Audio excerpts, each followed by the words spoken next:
বিয়ের 3 মাস পর হিমায়ন আজ বাড়ি ফিরেছে। রান্নাঘরের জানালা দিয়ে এক নজর তাকে দেখে আমার পুরো পৃথিবী আগোছালো মনে হতে লাগলো। দ্রুত চোখ সরিয়ে নিলাম আমি। সে আসবে বলে আজ বাড়িতে সাজ পড়েছে। দূর দূরান্ত থেকে আত্মীয় স্বজন বাড়ি ভর্তি করে ফেলেছে দুপুরবেলা। এখন সে বসার ঘরে ঢুকতেই সকলে মিলিত আনন্দের ধ্বনি তীব্র কানে এলো। লজ্জায় আমি বের হলাম না। হিমায়ন ফায়ার সার্ভিসে চাকরি করে। তার চাকরির বয়স বেশি দিন হয়নি, সবে মাত্র 6 মাসের ট্রেনিং সমাপ্ত করতে গিয়েছে। তার 3 মাস পূরণ হওয়ায় 3 দিনের ছুটি পেয়েছে। সেই উপলক্ষে বাড়ি আসা। হিমায়নের ট্রেনিং এর বয়স যতদিন, আমার সাথে তার বিয়ের বয়সও ঠিক ততদিন। সে ট্রেনিং এ যাওয়ার আগের দিন সন্ধ্যায় আমার সাথে তার বিয়ে হয়। বিয়েটা ধুমধাম করে না হলেও 2 পরিবারের সম্মতিতে হয়েছে। সেদিন দুপুরবেলা তার বাবা অর্থাৎ আমার শ্বশুরমশাই আমাকে দেখতে গিয়েছিল। এক দেখায় পছন্দ করে ফেলে। তার রেশ ধরে বিকেলবেলা হিমায়ন তার পুরো পরিবার নিয়ে দেখতে আসে। আমায় পছন্দ হয়েছিল বোধ হয়, কারণ সন্ধ্যার মধ্যে আমাদের বিবাহর কার্য সম্পন্ন হয়। সেই রাতে আমায় তাদের বাড়ি নিয়ে আসে। দীর্ঘ সময় জার্নি করে এই বাড়িতে পৌঁছাতে পৌঁছাতে ফজরের আজানের সময় হয়ে গিয়েছিল। জার্নি দখল সহ্য করতে না পেরে রুমে ঢুকে ঘাড়ো ঘুম দিয়েছিলাম। আমার তখনও ঘোর কাটেনি।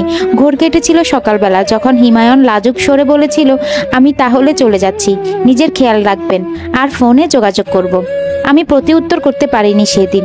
হিমায়নের চলে যাওয়ায় বুকের ভেতর কোথাও সূক্ষ্ম একটা ব্যথা অনুভব করেছি। ঠিক তখন বুঝতে পেরেছিলাম আমার বিয়ে হয়েছে। আমি কারো অর্ধাঙ্গিনী। কিন্তু হিমায়ন নিজের কথা রাখেনি, আমার সাথে ফোনে যোগাযোগ করেনি। বলতে গেলে ট্রেনিং এর কঠোরতার জন্য করতে পারেনি। গত 3 মাসে কদাচিৎ ফোন আলাপ হয়েছে আমাদের, 4-5 মিনিট করে সপ্তাহে 1 অথবা 2 দিন। এত অল্প সময়, তবুও দুজনের কেউ কোথাও খুঁজে পেতাম না, যার ফলশ্রুতিতে আমাদের সম্পর্ক এখনো একে অপর আপনিতে আটকে আছে। রান্নাঘর থেকে বাইরে বের হলাম। ভিড়ের মাঝে উকিঝুঁকি মেরে আমি হিমায়নের লম্বা দেহটা আরেকবার দেখার চেষ্টা করলাম। সুবিধা করতে পারলাম না। জায়গা বদল করে সদর দরজার কাছে গেলাম। পায়ের উপর ভর দিয়ে উঁচু হতে হঠাৎ করে 2 জোড়া চোখ একে অপরের উপর আবদ্ধ হলো। বুকের ভেতর দৃঢ় একটা শব্দ হলো। আমার নিঃশ্বাস আটকে আসার উপক্রম হলো। হিমায়নের দৃষ্টির গভীরতা থেকে রক্ষার জন্য দৌড়ে রান্নাঘরে চলে গেলাম। রান্নাঘর থেকে কান খাড়া করে আমি তার কণ্ঠ শুনতে পেলাম। মৃত্তিকার মতো ঝরঝরে সুরে কথা বলে যাচ্ছে সে। মাঝে মধ্যে ঝর্ণার মতো শব্দে হেসে উঠেছে। ভীষণ হিংসে হলো আমার। মন ভারী হয়ে গেল। এত মানুষকে চারপাশে পেয়ে আমায় বেমালুম ভুলে গেছে। মন ভরাকান্ত করে আমি পানির গ্লাসে চুমুক দিলাম।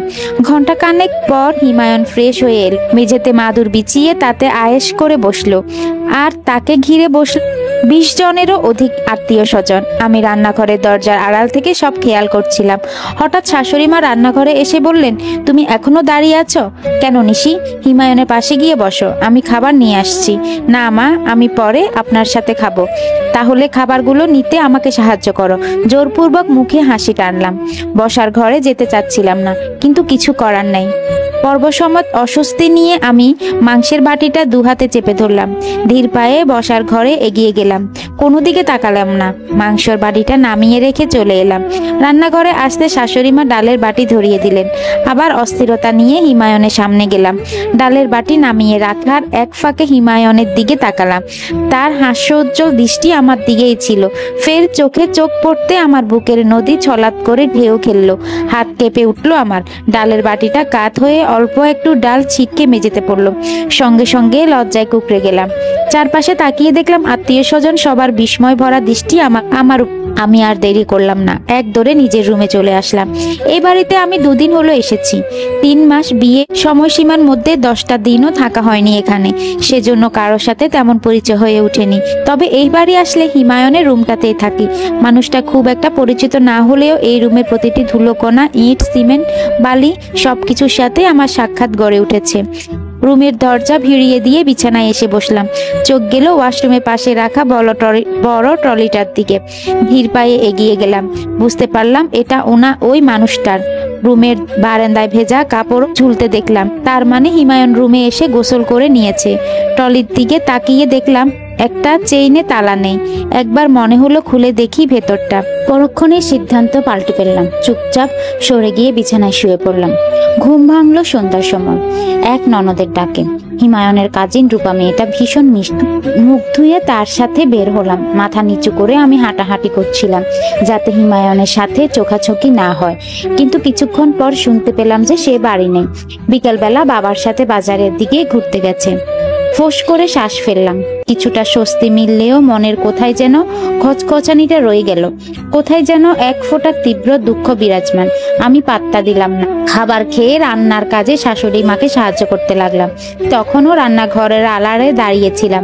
রাতে খাবার শেষ করে বসার ঘরের এক পাশে হিমায়ন ছোট ছোট কাজিনদের সাথে লুডো খেলতে বসে গেল। আমি তখনও রান্নাঘরের আড়ালে দাঁড়িয়েছিলাম। ফুফি শাশুড়ি আমায় হাত ধরে টেনে বাহিরে নিয়ে এলেন। মাদুরে বসিয়ে দিলেন খাবার জন্য। বাড়ি পুরুষদের খাওয়া শেষ, এখন শুধু মেয়েদের খাবার পালা।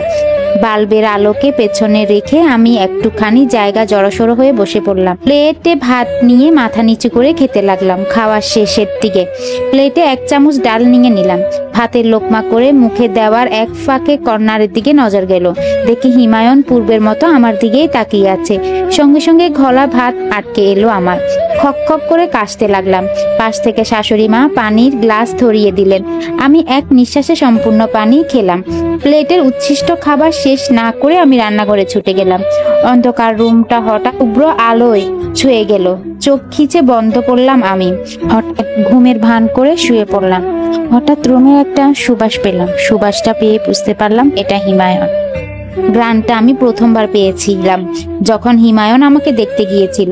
চোখ বন্ধ রেখে কান খাড়া করে রইলাম। রাতে মৃদু পদধ্বনির আনাগোনা।